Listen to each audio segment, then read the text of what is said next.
सर्वात आधी तुम्हाला अर्णव सिंगनजोडेकडून येणाऱ्या नवीन वर्षाचं म्हणजे 2026च्या हार्दिक शुभेच्छा. आज आपण एका महत्त्वाच्या वळणावर उभे आहोत.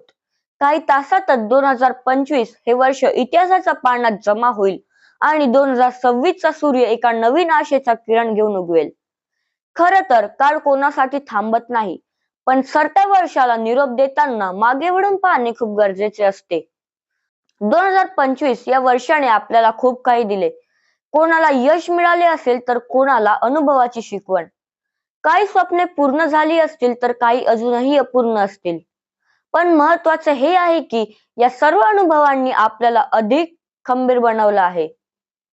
जुन्या आठवणींना देऊया निरोप, नव्या स्वप्नांना देऊया पालवी. 2026 ची ही पहाट आपल्या आयुष्यात सुख समृद्धाची उधळण करावी. मित्रांनो, नवीन वर्ष म्हणजे केवळ कॅलेंडर बदलणे नव्हे, तर ती स्वतःला बदलण्याची एक संधी असते. 2026 मध्ये आपण केवळ संकल्प करू नये, तर ते पूर्ण करण्याचे धास करूया. आपल्या आरोग्याची काळजी घेऊया, नवीन कौशल्याचे आत्मसात करूया आणि आपल्या कुटुंबाला वेळ देऊया.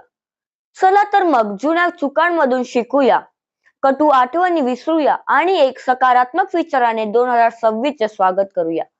हे येणारे वर्ष तुम्हा सर्वांच्या आयुष्यात आनंद, शांती आणि यश घेऊन येऊ, हीच ईश्वरचरणी प्रार्थना. जाता जाता एवढंच म्हणेन, नवा वर्षात नवी पहाट, नवा विचारांची नवी वाट, यश लाभो तुम्हा अफाट. धन्यवाद. जय हिंद, जय महाराष्ट्र.